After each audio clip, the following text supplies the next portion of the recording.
Ini merupakan kisah seorang pemuda kaya, yang merasa semua hal bisa dibeli dan dinikmati dengan uang. Semuanya dimulai dengan suara tembakan memecah hingar-bingar malam di Oase Lounge, pub eksklusif di tengah ibu kota. Tawa, denting gelas, dan musik berhenti seketika saat tubuh seorang pria jatuh dari mezanine, menghantam lantai dansa. Di tengah kekacauan yang memuncak, Daniel Putra, pemilik klub sekaligus anak tunggal pengusaha berpengaruh, melangkah keluar dengan senyum tipis, seolah-olah kematian di lantai dansa hanyalah gangguan kecil. Dikelilingi pengawalnya, Daniel tak terganggu. Baginya, malam ini hanyalah permulaan dari rencana balas dendam kepada mereka yang berani menolak dan meremehkannya. Saat mobilnya melaju meninggalkan tempat kejadian, matanya bersinar dengan keyakinan penuh kendali. Namun, di balik malam yang kelam, sosok misterius di sudut jalan mengarahkan kamera ponselnya, merekam setiap langkah sang pangeran malam yang tak terjamah. Inilah horor sebelum bobo. Suara musik menggema di sebuah pub paling eksklusif di pusat ibu kota, Oase Lounge. Malam itu, tempat hiburan tersebut dipenuhi ratusan orang yang menikmati hidup seolah tidak ada hari esok. Tawa terdengar ramai, bergabung dengan denting gelas martini yang beradu, berpadu dengan irama musik rap yang menggetarkan lantai. Lampu strobo berkedip liar, menyilaukan mata, menciptakan ilusi seolah waktu berhenti di antara kegelapan dan cahaya. Para pengunjung malam itu adalah mereka yang hidup dalam kemewahan. Sosok-sosok yang sering muncul di layar kaca. Selebriti, pengusaha, dan sosialita yang biasa menghiasi majalah-majalah terkenal dunia. Mereka semua berkumpul di mezanine lantai 2, area khusus yang hanya bisa diakses oleh orang-orang tertentu setelah melewati penjagaan ketat dari para bodyguard bertubuh besar yang berjaga di kaki tangga. Di lantai 2, suasana terasa berbeda. Minuman yang disajikan lebih mahal, senyum yang diberikan lebih palsu, dan pembicaraan yang terdengar penuh kepura-puraan. Di bawah, lantai dansa dipadati orang-orang yang bergerak mengikuti irama musik. Tubuh mereka saling bersentuhan dalam kegembiraan yang liar. Namun, di balik sorak-sorai dan tawa itu, ada sesuatu yang mendidih dalam kegelapan, sesuatu yang siap meledak dan menghancurkan malam ini. Tiba-tiba, suara yang lebih keras dari musik memecah kesunyian. Suara tembakan. Sesaat kemudian, tubuh seorang pria jatuh dari mezanine lantai 2, menghantam lantai dansa di bawah. Suasana yang tadinya penuh tawa, seketika berubah menjadi kepanikan. Orang-orang berteriak histeris, gelas-gelas minuman terjatuh dan pecah, sementara beberapa orang berlindung di bawah meja, dan yang lain mulai berlari ke arah pintu keluar. Pria itu terbaring bersimbah darah. Matanya terbuka lebar tanpa kehidupan. Tembakan berikutnya terdengar. Kali ini lebih jelas dari lantai 2, seolah memperingatkan siapapun yang masih ada di sana. Para bodyguard segera bereaksi. Mereka bergerak cepat mengelilingi sosok-sosok penting, melindungi mereka dari kerumunan yang kacau. Seorang wanita muda jatuh terinjak saat para pengunjung berebut menuju pintu keluar. Teriakan memenuhi udara, bercampur dengan bau alkohol dan ketakutan. Di antara mereka yang mendapat pengawalan ketat adalah Daniel Putra, atau lebih dikenal sebagai Daniel. Dengan tatapan dingin yang seolah tidak terganggu oleh peristiwa tadi, Daniel diapit dua pengawal besar yang segera menuntunnya keluar dari Oase Lounge. Dia masih sempat melirik tubuh pria yang tergeletak di lantai, dengan senyum tipis tersirat di sudut bibirnya. Bagi Daniel, ini hanyalah gangguan kecil dalam malam yang seharusnya menyenangkan. Daniel Putra, 21 tahun, adalah mahasiswa dari universitas elit di ibu kota. Satu-satunya anak dari Doni Putra, pengusaha yang sangat berpengaruh di dunia. Oase Lounge, pub tempat tragedi ini terjadi, adalah miliknya. Salah satu dari banyak properti mewah yang ia miliki di kota ini. Tidak ada yang terjadi di Oase Lounge tanpa sepengetahuannya. Dan malam ini bukan pengecualian. Sementara para pengawal membuka jalan di tengah kerumunan, membawa Daniel ke pintu belakang yang aman. Di luar, deretan mobil mewah sudah menunggu. Sirene mulai terdengar di kejauhan, polisi dalam perjalanan, tapi Daniel tahu itu tidak berarti apa-apa baginya. Dia adalah Daniel Putra, dan malam seperti ini hanyalah bagian dari kehidupannya yang penuh kekuasaan. Saat pintu mobil terbuka dan Daniel masuk ke dalamnya, dia melihat wajah salah satu pengunjung yang ketakutan di kerumunan. Matanya bertemu dengan mata seorang gadis yang terpaku. Wajahnya pucat. Daniel mengenalnya. Ayu, gadis yang pernah menolaknya. Tatapan ketakutan itu membuat Daniel tersenyum lebih lebar. Dia tahu, malam ini hanyalah awal dari apa yang akan terjadi. Siapapun yang berani menolak atau menantang Daniel Putra, pada akhirnya, akan mendapatkan balasan yang pantas. Pintu mobil tertutup dengan suara keras, mengisolasi Daniel dari keramaian yang masih menggila di luar. Mobil melaju membelah kerumunan yang penuh teriakan dan lampu sirene polisi. Daniel bersandar, menatap keluar jendela sambil tersenyum tipis. Dalam pikirannya, malam ini tidak akan menghentikannya. Sebaliknya, ini adalah pengingat bahwa kekuasaan dan uang selalu bisa membeli rasa takut, bahkan di dalam kehidupan yang paling gemerlap sekalipun. Sambil menatap gemerlap kota ibu kota dari balik kaca limosinnya yang melaju kencang, Daniel merasakan kepuasan dalam dirinya. Hatinya puas setelah melampiaskan dendamnya pada Ayu, gadis yang berulang kali menolaknya. Ayu lebih memilih Iwan, seorang pemuda biasa saja asal kota kecil pinggiran ibu kota yang juga teman kuliah Daniel, daripada dirinya. Daniel tidak pernah terbiasa dengan penolakan. Itu adalah sesuatu yang tidak ada dalam kamus hidupnya. Bagi Daniel, penolakan adalah penghinaan, tantangan yang harus ia patahkan. Dengan rencananya yang licik, Daniel menugaskan salah seorang bawahannya untuk memancing Iwan ke Oase Lounge, salah satu nightclub miliknya. Di sana, semuanya sudah diatur. Para penjaga telah mendapat instruksi untuk menciptakan keributan kecil, cukup untuk membuat Iwan terlihat sebagai penyebab masalah. Ketika situasi memanas, Daniel yang berada di lantai 2 melihat dari kejauhan, tersenyum menyaksikan drama yang ia rencanakan berjalan sesuai skenario. Iwan akhirnya dibawa ke lantai 2, tempat di mana dia tidak akan keluar hidup-hidup. Dengan dalih bahwa Iwan akan membuat keributan, Daniel dengan dingin memerintahkan salah satu pengawalnya untuk menghabisinya.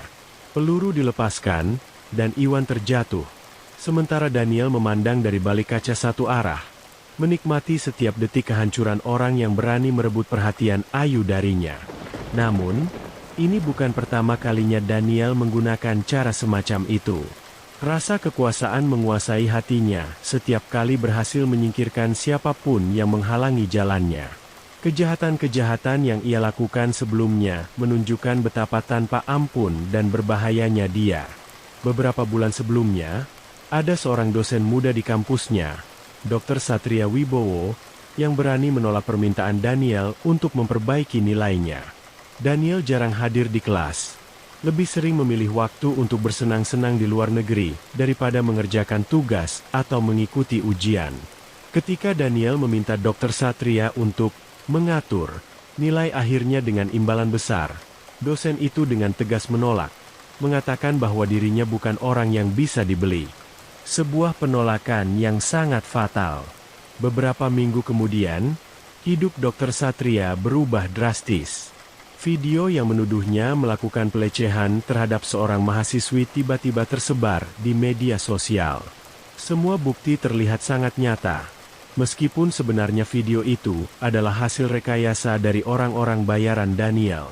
Sang dosen pun tidak bisa bertahan dari skandal besar ini, hingga akhirnya dia dipecat dari pekerjaannya dan kehilangan reputasinya. Dia terpaksa pindah dari universitas tersebut dengan nama yang sudah tercemar. Sementara Daniel dengan puas terus menjalani hidupnya tanpa rasa penyesalan. Ada juga kasus dengan seorang pengusaha muda bernama Edi Gunawan, yang pernah menolak tawaran kerja sama bisnis dari ayah Daniel. Edi merasa proposal bisnis itu tidak etis dan berbahaya bagi reputasinya. Mengetahui hal ini, Daniel memutuskan untuk memberi pelajaran kepada Edi. Suatu malam, ketika Edi sedang mengendarai mobil sportnya, Di sebuah jalan sepi di pinggiran kota, dua motor besar dengan pengendara berhelm hitam mengejarnya. Mereka menabrak bagian belakang mobilnya, hingga Eddie kehilangan kendali dan mengalami kecelakaan parah. Meski selamat, Eddie menderita cedera yang membuatnya lumpuh, menghancurkan karir dan ambisi bisnisnya. Daniel tidak hanya memanipulasi orang atau membuat mereka menderita. Dia benar-benar menikmati kekuasaan yang dimilikinya atas hidup dan mati seseorang. Dia menikmati ketakutan di mata orang-orang yang sadar betapa berbahayanya jika berurusan dengannya. Ayu, meskipun menjadi korban terbaru dari obsesi Daniel, bukanlah yang pertama dan mungkin bukan yang terakhir. Daniel tahu selama ayahnya memiliki kendali atas sistem, dirinya akan tetap tak tersentuh. Siapapun yang berani menolak atau menghalangi jalannya akan menghadapi konsekuensi yang menghancurkan, entah mereka sendiri atau orang yang mereka cintai. Daniel memandang keluar jendela limosinnya, melihat gemerlap ibu kota yang terus berdenyut, tak pernah tidur. Gedung-gedung tinggi bersinar dalam gemerlap lampu, seolah tunduk padanya. Baginya, semua ini adalah permainan. Hidup orang-orang, ambisi mereka, dan cinta mereka hanyalah pion dalam permainan besar yang ia kendalikan. Dalam pikirannya, tidak ada satupun yang lebih penting selain dirinya sendiri, dan ia akan melakukan apapun untuk memastikan tidak ada yang bisa menghalangi jalannya menuju kekuasaan dan kesenangan yang ia inginkan. Sambil mengangkat segelas sampanye yang disediakan oleh pengawalnya di dalam limo, Daniel tersenyum puas. Dunia ini penuh dengan orang-orang lemah, dan hanya mereka yang berani mengambil apa yang mereka inginkan tanpa ragu yang berhak berada di puncak. Limosin yang membawa Daniel berbelok menuju salah satu kawasan paling elit di ibu kota, melewati gerbang besi besar yang langsung terbuka saat kendaraan mendekat. Sebuah rumah besar, bergaya kastil berdiri megah, dikelilingi oleh taman indah yang dipenuhi patung-patung marmer klasik. Di halaman, deretan mobil-mobil mewah terparkir rapi. Ferrari merah, Lamborghini emas, Rolls-Royce hitam berkilau, semua simbol kekayaan berkumpul di satu tempat. Inilah salah satu rumah Daniel, lebih tepat disebut istana, daripada sekadar rumah. Malam itu, seperti malam-malam lainnya, rumah besar ini menjadi pusat dari pesta mewah yang hanya bisa diakses orang-orang terpilih. Di balik dinding-dinding tebal bergaya klasik Eropa, segala bentuk kesenangan yang bisa dibeli dengan uang berlangsung tanpa batas. Dari luar tampak tenang, namun di dalam, dunia lain terbentang, penuh dekadensi, gairah, dan rahasia yang terjaga dengan ketat. Daniel melangkah keluar dari limosinnya, mengenakan setelan desainer dengan kemeja bagian atas yang terbuka, memberi kesan santai namun berkuasa.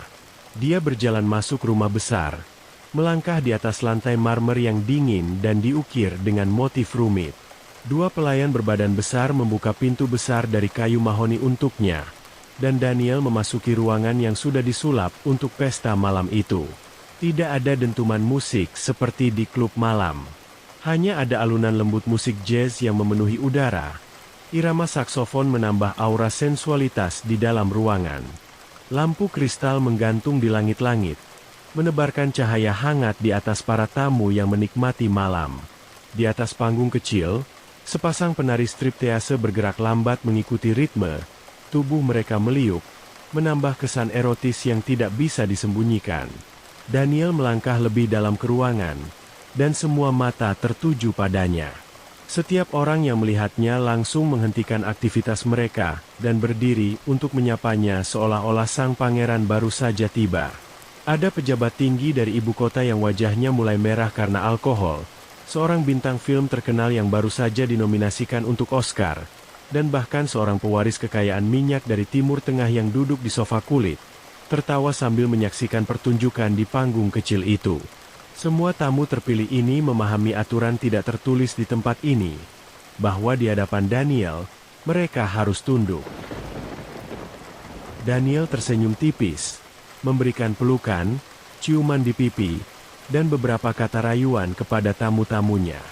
Dia tahu mereka semua ada di sini karena satu alasan, mereka membutuhkan sesuatu darinya, dan Daniel menikmati kekuasaan yang dimilikinya atas mereka.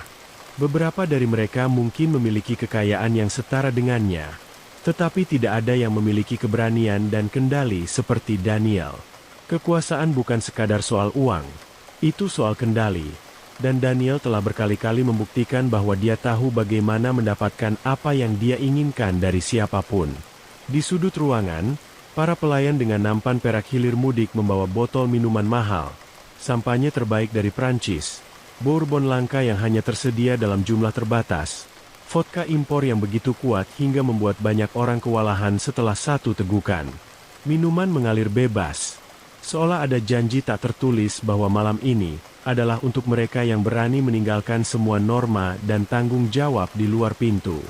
Daniel melirik ke arah salah satu meja panjang di pojok ruangan, di mana sebuah transaksi dilakukan dengan hati-hati. Bungkusan kecil bubuk putih berpindah tangan, diikuti anggukan puas. Ini adalah pesta yang tidak hanya menawarkan kesenangan fisik, tetapi juga kebebasan mutlak untuk melanggar batas tanpa takut konsekuensi. Daniel memegang kendali penuh di sini. Setiap tamu tahu bahwa semua yang mereka lakukan di rumah besar ini akan tetap di rumah besar ini, dijaga ketat oleh para pengawal setia. Seorang wanita cantik dengan gaun merah rendah mendekatinya, meletakkan tangan lembutnya di lengannya. Daniel, sayang, aku sudah menunggu. Bisiknya, bibirnya hampir menyentuh telinganya. Daniel hanya menanggapi dengan senyum miring dan anggukan, tetapi matanya melirik ke sudut lain ruangan, di mana seorang pria parubaya terlihat canggung, jelas tidak menikmati pesta. Daniel mengenali pria itu. Dia adalah Taufik Rahman, seorang pejabat pemerintah yang baru-baru ini memberikan pernyataan publik menentang proyek pembangunan yang diprakarsai oleh ayah Daniel. Pernyataan itu sempat membuat nilai saham perusahaan keluarga Putra turun, meskipun hanya sebentar. Daniel tidak pernah melupakan penghinaan, sekecil apapun. Malam ini, Taufik diundang bukan untuk bersenang-senang, tapi untuk menyaksikan apa yang akan terjadi jika dia terus berada di pihak yang salah. Daniel sudah menyiapkan sesuatu untuk menunjukkan betapa kelirunya melawan keluarga Putra. Sambil menikmati segelas sampanye yang baru diberikan pelayan, Daniel menatap Taufik dengan senyum penuh arti. Dia tahu pria itu berada di luar zona nyamannya, terjebak di dunia yang tak ia pahami dan tak ia kendalikan. Daniel menikmati momen seperti ini, ketika lawannya merasa kecil, tersudut di tempat asing. Dalam pikirannya, malam ini akan menjadi awal dari kejatuhan Taufik, seperti banyak orang sebelumnya yang berani melawannya. Daniel meneguk sampanye sambil merasakan rasa kemenangan yang mendidih di dalam dirinya. Pesta ini, ruangan ini, dan semua orang di dalamnya berada di bawah kendalinya.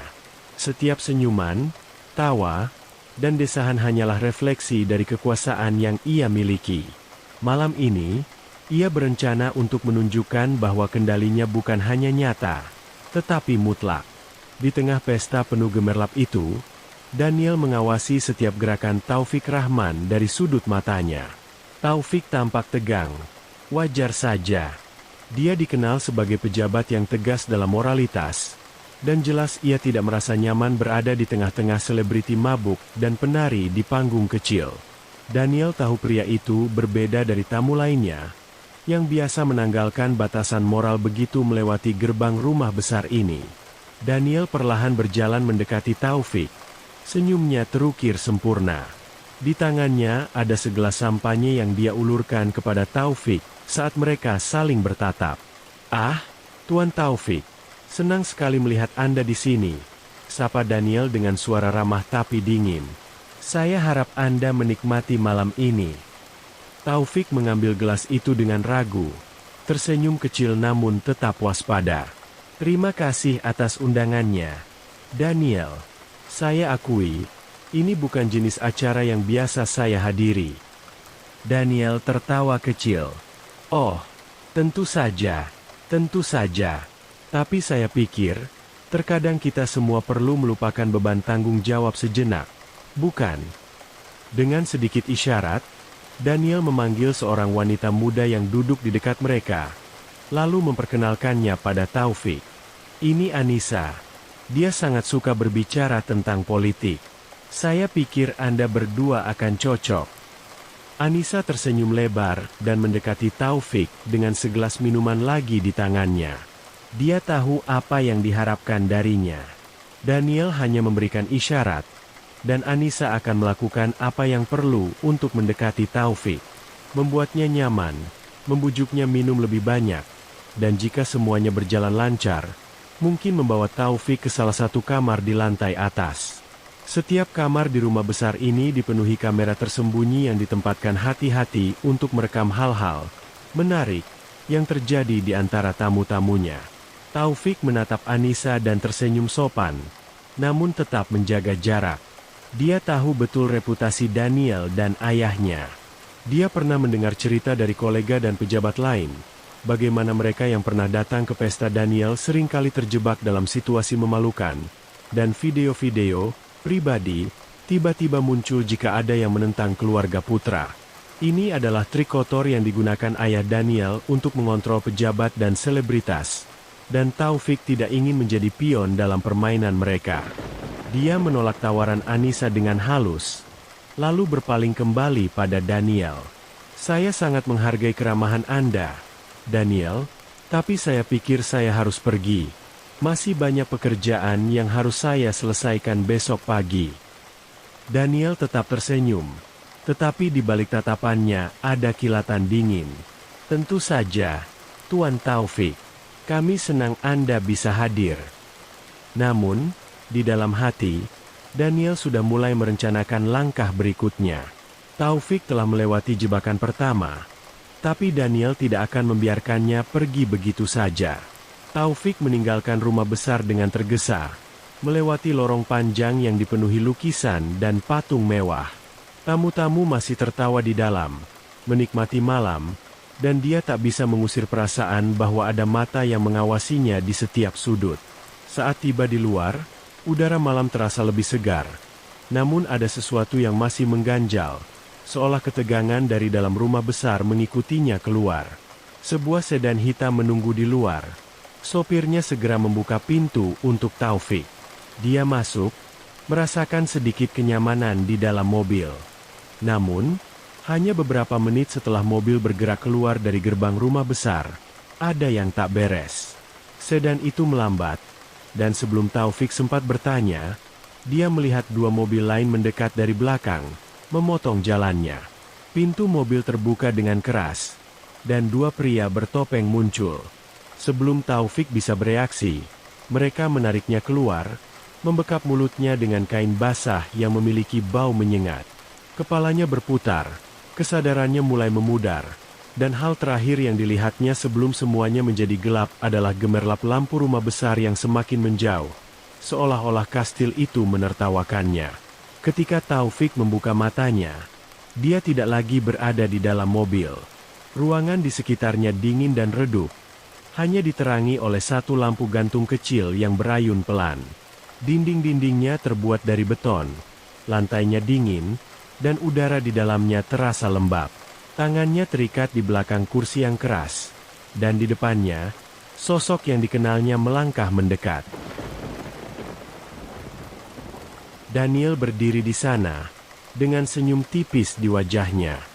Namun, kali ini senyum itu berbeda. Bukan senyum keramahan palsu yang biasa dia tunjukkan kepada para tamu undangan. Ini adalah senyum seorang pemburu yang baru saja mendapatkan mangsanya. Mata Daniel bersinar dengan kilatan kegilaan yang selama ini tersembunyi di balik pesona anak orang kaya.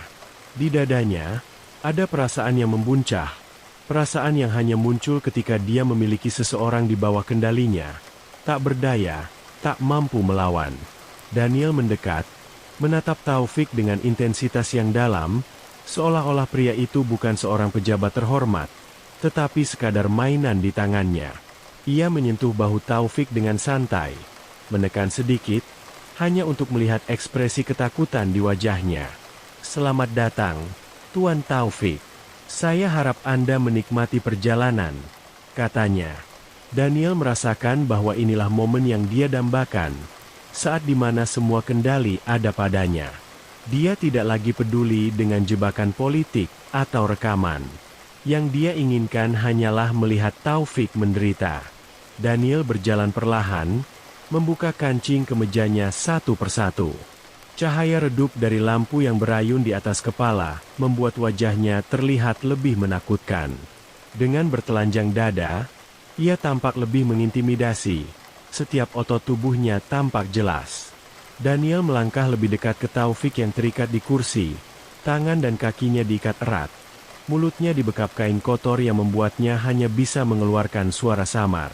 Daniel mengeluarkan pisau lipat kecil dari sakunya. Membukanya perlahan sambil menatap Taufik dengan dingin. Kilau logamnya terlihat di bawah cahaya lampu.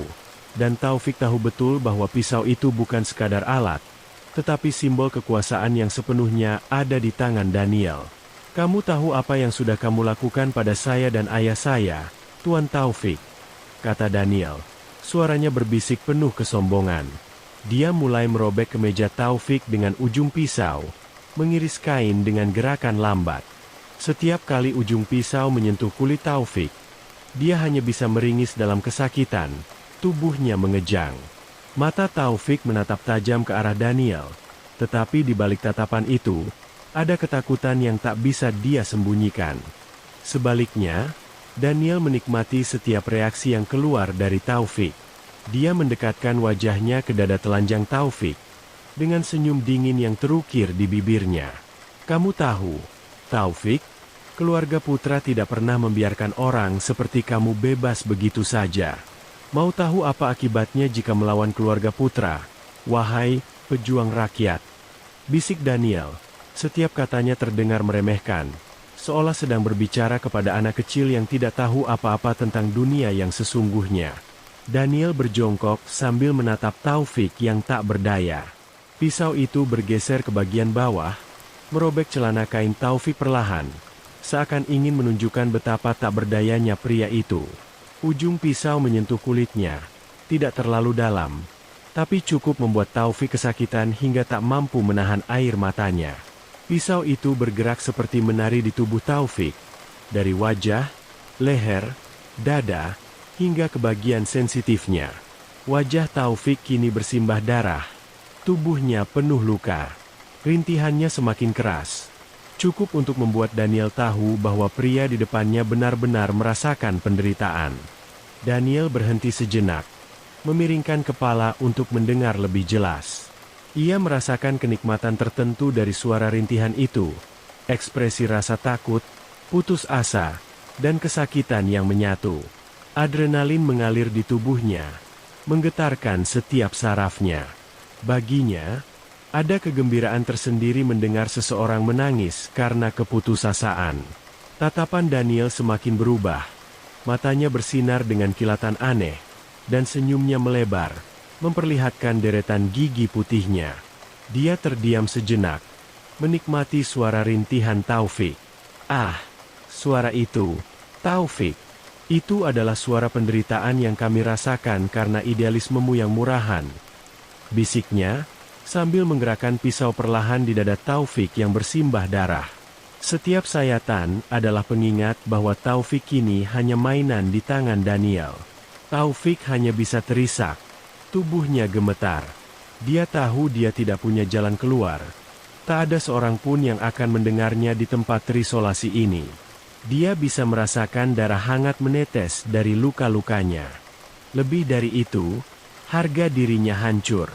Dia, seorang pejabat terhormat, kini berada di bawah belas kasihan seorang pemuda yang haus akan kekuasaan.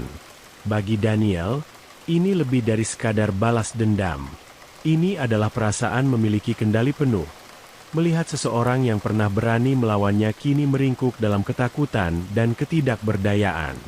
Daniel perlahan bangkit, menatap Taufik yang terikat, tubuhnya bersimbah keringat dingin dan darah segar. Daniel menikmati pemandangan itu, seperti seorang seniman yang mengagumi karyanya. Di ruangan yang sepi dan dingin itu, suara rintihan Taufik menjadi musik yang memuaskan telinga Daniel. "Begitulah," gumam Daniel, seolah berbicara pada dirinya sendiri.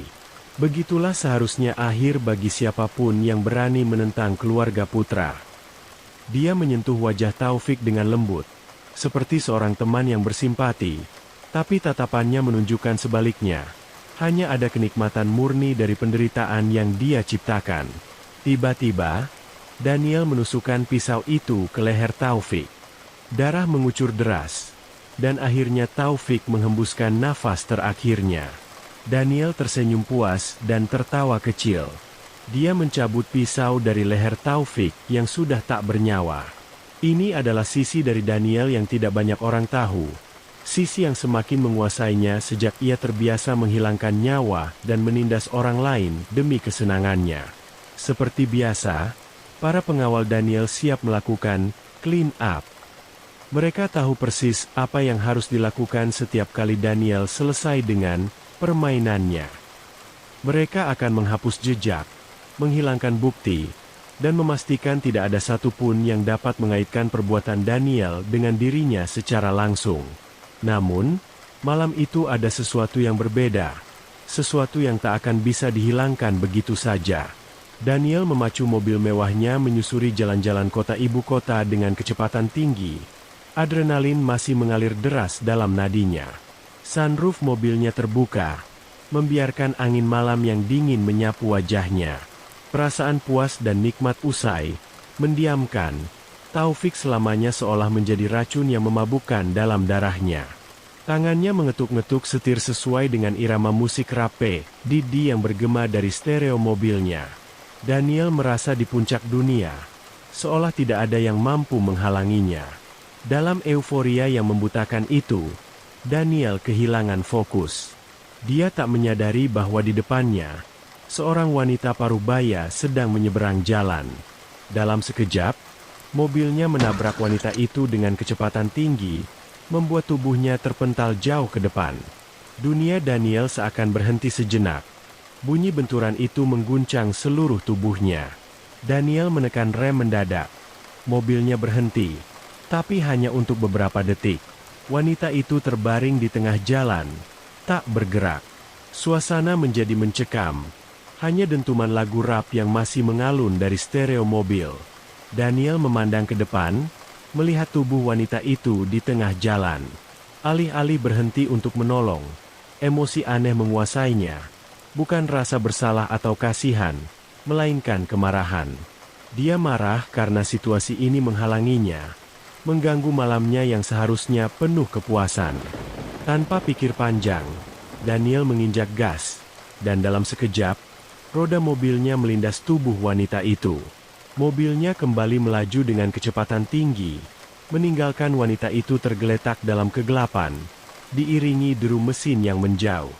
Daniel tertawa kecil, mencoba menenangkan dirinya, yakin bahwa seperti biasa, para pengawalnya akan menangani hal ini. Baginya, itu hanyalah kecelakaan kecil di malam yang panjang, sesuatu yang akan selesai dengan uang dan koneksi seperti sebelumnya. Namun, dia tidak tahu bahwa segalanya telah berubah. Di sudut jalan yang gelap, seseorang telah melihat semuanya. Seorang pria muda, hanya dengan ponsel di tangannya, merekam kejadian itu. Pria itu berdiri kaku, terkejut dengan apa yang dia saksikan, namun jarinya tetap menekan tombol rekam. Kamera ponselnya menangkap semuanya. Tubuh wanita yang terpental, wajah Daniel yang jelas terlihat di balik sunroof terbuka, dan momen saat Daniel tanpa ragu menginjak gas untuk melindas tubuh tak berdaya di depannya. Video itu dengan cepat menyebar. Dalam hitungan jam, rekaman tersebut menjadi viral di dunia maya. Orang-orang yang selama ini hanya mendengar rumor tentang Daniel dan kekejaman keluarganya kini dapat melihat dengan mata kepala sendiri. Wajah seorang pemuda yang tanpa belas kasihan, yang dengan angkuhnya menghilangkan nyawa seseorang dan kemudian melarikan diri. Wajah Daniel terpampang di layar ponsel, komputer, televisi, dengan judul yang membuat bulu kuduk merinding. Putra miliarder membunuh dan melarikan diri. Masyarakat yang selama ini muak dengan keluarga Putra, yang jengkel dengan kesombongan Daniel, akhirnya menemukan momen mereka. Media sosial dipenuhi dengan tagar-tagar seperti Justice for Victim, Daniel Putra must pay, dan no one above the law. Dalam sekejap, wajah Daniel menjadi simbol ketidakadilan yang selama ini hanya bisa dirasakan, tetapi kini terlihat dengan jelas. Pihak kepolisian, yang selama ini menutup mata karena tekanan dari ayah Daniel, tidak bisa lagi berpura-pura. Tekanan publik datang bertubi-tubi, bukan hanya dari masyarakat umum, tetapi juga dari media besar, politisi yang merupakan musuh keluarga Putra, dan aktivis hak asasi manusia. Mereka semua bergabung dalam gelombang kemarahan yang menuntut satu hal, keadilan. Orang-orang yang pernah menjadi korban keluarga Putra juga mulai angkat bicara. Mantan rekan bisnis yang pernah dijebak, selebriti yang pernah diancam dengan rekaman video rahasia, hingga pejabat yang pernah dipaksa tunduk, semuanya mulai berbicara. Ini adalah kesempatan yang mereka tunggu-tunggu, untuk melihat Daniel Putra menerima ganjaran atas segala kebejatan yang dia lakukan. Daniel tidak menyadari bahwa dalam satu malam, semua yang selama ini ia banggakan, kekuasaan, kekayaan, dan kendali penuh atas orang lain, mulai runtuh. Dia tidak tahu bahwa dalam kecepatan tinggi di malam itu, dia bukan hanya melindas seorang wanita, tetapi juga menghancurkan dinding kekebalan yang selama ini melindunginya.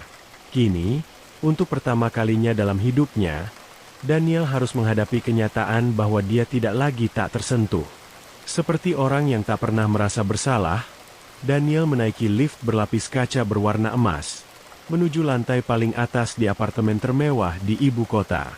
Lampu kota masih gemerlap di kejauhan, sementara di luar, fajar mulai menyingsing, mewarnai langit dengan rona oranye samar. Lift bergerak naik dengan mulus, memantulkan bayangan wajah Daniel yang tetap tenang, tanpa sedikit pun tanda kegelisahan. Bagi Daniel, semua yang terjadi malam itu hanyalah bagian dari hidupnya yang penuh kendali. Pintu lift terbuka, dan Daniel memasuki penthouse mewahnya. Tempat ini adalah wilayahnya, ruang di mana dia merasa paling berkuasa, terlindung dari segala ancaman dunia luar. Dia melempar kunci mobil ke atas meja marmer di depan sofa, lalu menjatuhkan tubuhnya ke sofa empuk. Aroma kulit asli dari sofa itu memberikan kenyamanan luar biasa, seolah menyelimuti tubuhnya dengan rasa aman. Daniel tersenyum kecil sambil menutup mata sejenak, membiarkan pikirannya melayang ke kejadian yang baru saja ia lalui. Taufik Rahman, wanita di jalan, semuanya berputar di dalam pikirannya. Tak ada penyesalan yang mengganggunya. Tak ada rasa bersalah yang menghantui. Sebaliknya, dia merasakan kepuasan yang aneh. Di balik matanya yang terpejam, Daniel merasakan getaran adrenalin. Perasaan memiliki kendali penuh atas hidup dan mati seseorang. Ini bukan lagi soal uang atau kekuasaan, tetapi kepuasan pribadi yang lebih dalam, lebih gelap, dan lebih memabukkan. Ia tersenyum sinis saat melihat noda darah Taufik di celana jeansnya, bukti dari perbuatan yang baru saja dilakukannya. Daniel perlahan bangkit dari sofa, berniat ke kamar mandi untuk membersihkan diri. Dia baru saja melangkah ketika suara ketukan keras menggema di seluruh ruangan. Ketukan itu mendesak, jauh dari ketukan sopan yang biasa didengarnya di penthouse. Ini bukan ketukan pelayan atau tamu. Ada sesuatu yang berbeda, sesuatu yang tidak sesuai dengan aturannya. Wajah Daniel menegang, alisnya berkerut. Siapa yang berani datang tanpa pemberitahuan? Dia meraih remote di atas meja untuk membuka pintu, berpikir mungkin salah satu pengawalnya membutuhkan sesuatu. Tapi, seketika senyumnya memudar saat pintu terbuka dan wajah-wajah yang tidak dikenal mulai masuk ke dalam penthouse. Dalam sekejap, ruangan yang tadinya penuh dengan keheningan kini dipenuhi oleh polisi dan detektif. Seragam gelap mereka memenuhi ruang tamu, dan kilauan lencana serta senjata tergantung di pinggang mereka memantul dalam cahaya penthouse yang terang. Daniel Putra, Anda ditangkap atas tuduhan melakukan tabrak lari, kata seorang detektif dengan suara keras dan tegas. Beberapa petugas lain segera menyebar, memeriksa setiap sudut ruangan untuk memastikan tidak ada ancaman. Wajah serius mereka kontras dengan suasana santai yang tadinya ada di penthouse ini. Daniel berdiri di tempatnya, tubuhnya membeku dalam keterkejutan. Kepuasan dan kenikmatan yang tadi dirasakannya seketika hilang, tergantikan dengan rasa tak percaya yang merambat di seluruh tubuhnya. Dia mencoba memahami apa yang sedang terjadi, tetapi semuanya terasa seperti mimpi buruk. Matanya melebar, mulutnya terbuka, seolah ingin berbicara, namun tidak ada kata yang keluar. "Anda berhak diam," lanjut petugas yang berbicara, suaranya tegas tanpa emosi, seolah ini hanyalah rutinitas. "Segala sesuatu yang Anda katakan dapat digunakan sebagai bukti di pengadilan." Daniel mencoba mengatur napas, otaknya berputar cepat mencari jalan keluar. Selama ini, tidak ada yang berani menyentuhnya. Dia adalah Daniel Putra, anak Doni Putra, pria berpengaruh dengan koneksi di setiap lapisan pemerintahan. Bagaimana mungkin para polisi ini berani masuk ke penthouse-nya tanpa peringatan? Tiba-tiba, dia teringat wanita yang dia tabrak. Bagaimana bisa ada yang tahu? Dia yakin tidak ada siapapun di sekitar saat kejadian. Amarah mulai memenuhi dadanya. Tapi kali ini kemarahan itu bukan untuk korban-korbannya, melainkan untuk dunia yang tampaknya mulai menentangnya. Siapa yang merekamnya? Bagaimana ini bisa terjadi? Polisi dengan cepat menggiringnya, menarik tangan Daniel ke belakang dan memborgolnya. Logam dingin mencengkeram pergelangannya, sensasi yang asing baginya. Dan di dalam dadanya, dia merasakan ketakutan yang mulai menyusup. Dia mencoba menenangkan diri, mengingat bahwa dia punya pengacara dan ayahnya yang bisa menyelesaikan ini. Namun, entah mengapa, malam ini terasa berbeda. Ada sesuatu di mata para polisi itu yang membuatnya sadar bahwa kali ini, uang dan kekuasaan mungkin tidak akan cukup. Saat polisi menggiringnya keluar, orang-orang yang biasanya tidak tahu menahu dengan urusan satu sama lain kini berdiri di lorong. Beberapa dari mereka mengarahkan ponsel ke arahnya, merekam. Kilatan kamera menerpa wajahnya, dan bisikan-bisikan mulai terdengar di sekitarnya. Tidak ada lagi tatapan kagum atau hormat. Yang tersisa hanya tatapan penghinaan dan kebencian, seolah menghakiminya sebelum pengadilan dimulai. Daniel mengangkat wajah, berusaha mempertahankan ekspresi dingin dan arogan, namun di dalam hatinya, dia mulai merasakan sesuatu yang belum pernah ia rasakan sebelumnya. Ketakutan.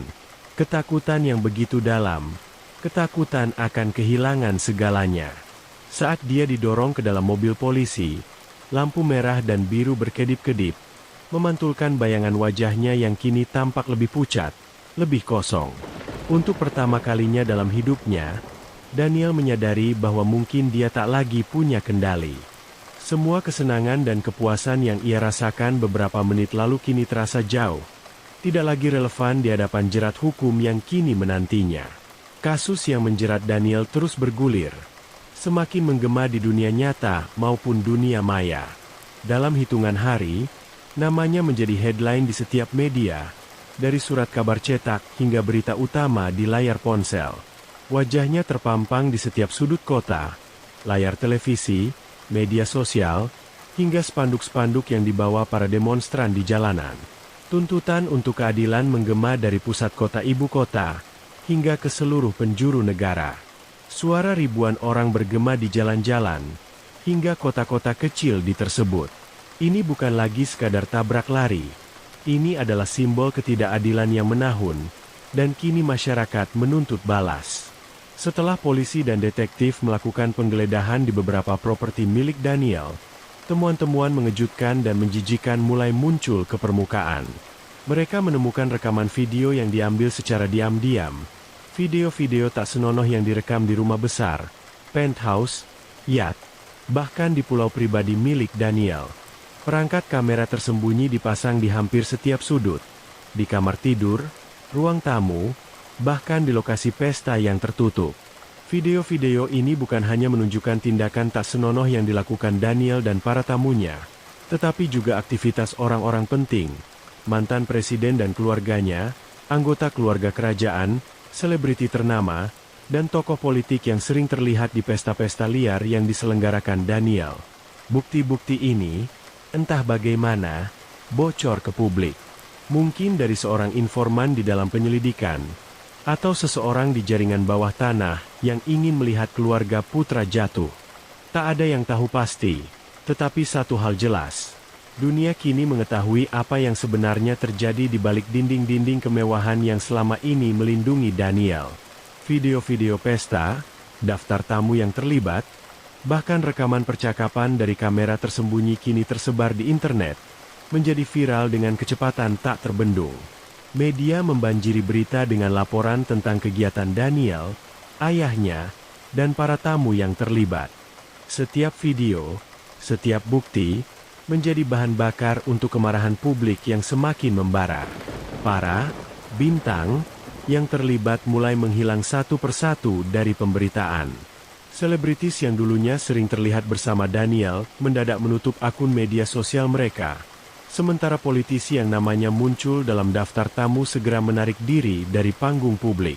Para pejabat yang selama ini melindungi keluarga putra tak lagi bisa berdalih. Dan satu persatu mereka kehilangan jabatan, diberhentikan, atau mengundurkan diri dengan malu. Nama keluarga putra kini menjadi simbol aib, kekejaman, dan kejahatan di mata publik. Dan tidak ada yang ingin terseret bersama mereka dalam lumpur skandal ini.